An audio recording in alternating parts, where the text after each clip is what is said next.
Hey everybody, it's Dana and welcome back to the channel. Today I'm participating in the Altenew October Marvelous Monthly Card Series, and this is going to be a video hop and a giveaway. So thank you guys for hanging out with me today, and let's go ahead and get started. Okay, so the products I'm using today are the Nordic Wonderland stamp set. This is a gorgeous stamp set. I'm also going to be using the coordinating stencils. And also, they have coordinating dies as well for this.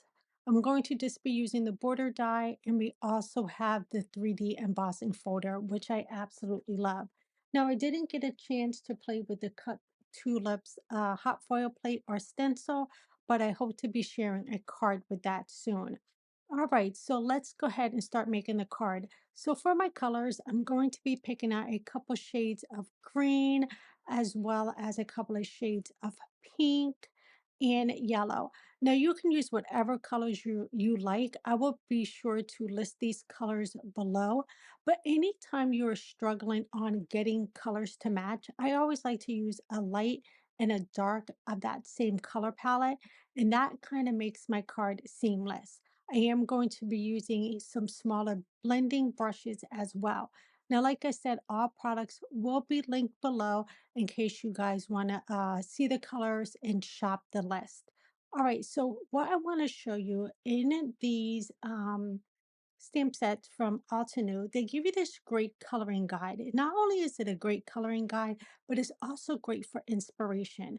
So sometimes if you might be stuck on what kind of color palette to use or how to use the stencil, these little booklets that come with your stamp sets are really handy. So I suggest holding on to them because it does show you how to line up your dies. And again, it gives you a lot of different color variants that you can use as well. Now, I did go ahead and place in a piece of white cardstock. It's the bottom left hand or right hand corner of my MISTI. And I'm going to have this stamp kind of hanging off the edge. I do know that I just want partial stamping on this and I don't want everything on this. Once I have that lined up, I can go ahead and press that down. Now, this stamp set can either be colored, it can be watercolored. Today, I am going to be using the coordinating stencils for this, but I just want to let you know you can also use markers with this. Now, I did not want to use black ink, so I'm going for a really pretty shade of gray. Now, since this is a new stamp, I am trying to condition it with my hand, but I'm also going to grab a little eraser that I believe Altenew still sells this conditioning eraser. I'm going to go ahead and clean off my stamp so I can get this ready to go. Now, like I said, I am using a gray color stamp here. I just felt that would look very pretty instead of a stark black. I did stamp this a few times so I can get a really deep and gorgeous impression of this. It is going to be a really dark gray, but it is not going to be black.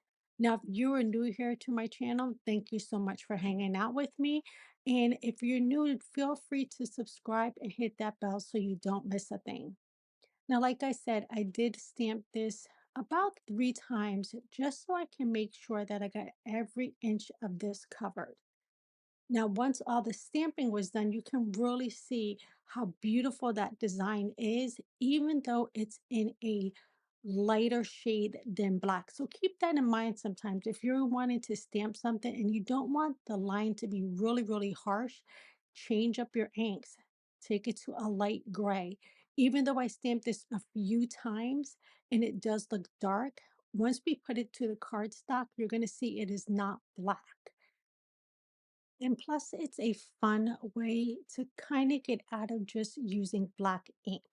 Now, since that is stamped, I did want to make sure to heat set this just to make sure that none of this ink smeared. So like I said, I did stamp it a few times and I want to make sure it's dried before I start adding any other color to this. All right, now that we have that dried, I am going to put this into my stamp wheel, and this is going to help me keep my paper in place as we do the stenciling. Now, there are a couple layers to this stencil, but if you really want to know how everything lines up, I suggest that you look at that little booklet that I shared with you earlier. That's going to show you exactly how everything lines up. It's not difficult to do, but I just feel like sometimes looking back at that little pamphlet does help you with how to layer up everything. Now we're going to go ahead and start with our flowers. Now, there is no rhyme or reason on how you do this. I just happen to want to start with my flowers, but I don't think there's any way that you have to start with your flowers or start with your leaves first. I believe it's totally up to you, whatever makes you feel comfortable. Now, I did say I'm going to be using a lot of colors here, but again, they're all in the same color pool. Remember, I have a light and a dark to every single color that I'm using. Now, this is really simple stenciling here. There's nothing difficult about this at all. I do suggest if you're going to be using this is to make sure that you use a smaller stenciling brush. That's going to help you really get into those detail areas. Now, I did speed this up just a little bit, but I am just working my way through those colors. You'll see I start out with a lighter color and then I go into my darker colors. Again, if you are caught up on like what color should I use here, you can easily go back to that brochure and pick out a beautiful color palette and you don't even have to think about it. In mine here, I decided to use some yellows, some different shades of yellows, a couple of different shades of blue, and then also some pinks. Now, this color palette to me is very soft, and that's why it works well with the gray. You see, as I'm stenciling, the gray lines are there, but they don't look as bold as a black line. So remember when I said to switch up that color that you stamp with? That's what I mean here. So as you can see, this is a gorgeous piece here, but the lines aren't very harsh. They're nice and soft to match the soft color palette that I'm sharing. All right, now since I have this finished, I'm going to go ahead and use that coordinating die. I'm going to die cut this out because I want to put this on a different background. So remember, in the beginning, I said my stamp was going to be lower than my paper. And this is exactly why I didn't want the whole thing. I just wanted this portion that I can lay on top of another card panel. So as you can see here, I'm using gray. I'm pulling in that gray. So remember, when I said once I put this to that paper, it was not going to look black. It just looks like a very dark gray. Now, within this stamp set, there are going to be several sentiments that you can pick from. You can have a happy birthday, a merry everything. I chose to use the hugs and prayers for this one, but you also have a happy new year and some other great blessing messages here.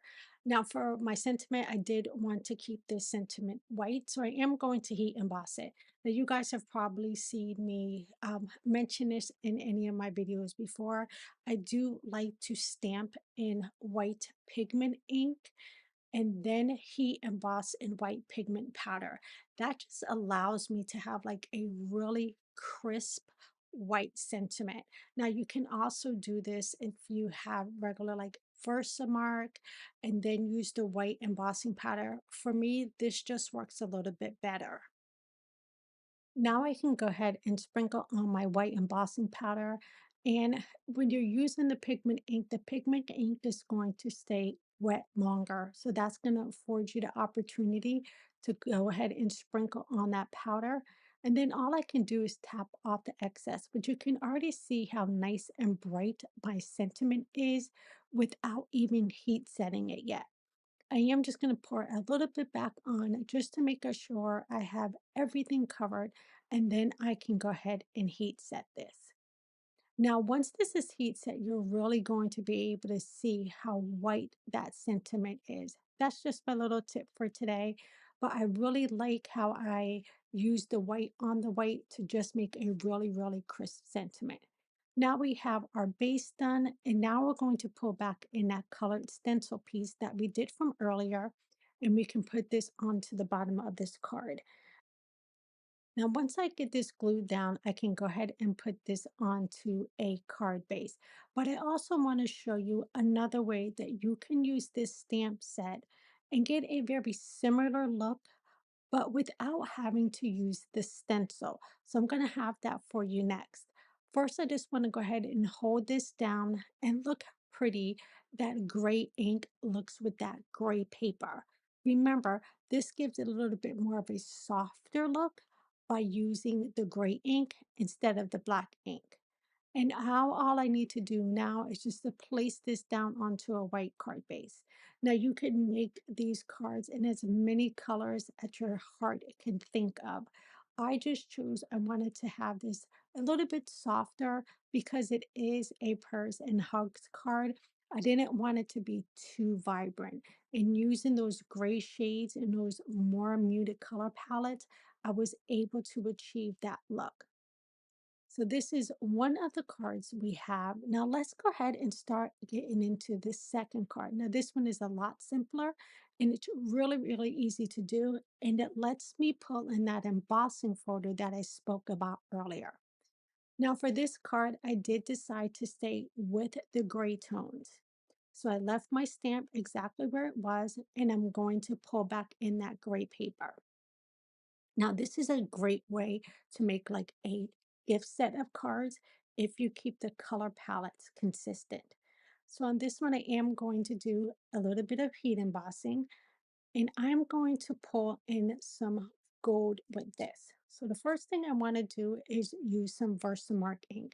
This is just a sticky ink that's going to allow my embossing powder to grip to my paper. So I'm going to go ahead and press that down. I am going to stamp this a few times just because I want to make sure I get a good impression before I start adding on that embossing powder. Now I did come in with my pressure tool just to make sure that I can get each one of these lines pressed into the paper because once I start putting on the embossing powder, I'm not going to have an opportunity to go back and correct this. So once I open it up, I have all my lines there and now I'm good to go. I can go ahead and pull this out of my MISTI. And I wanted to add some gold to this. I always think that gold and gray looks very, very pretty together just as much as, let's say, black and gold.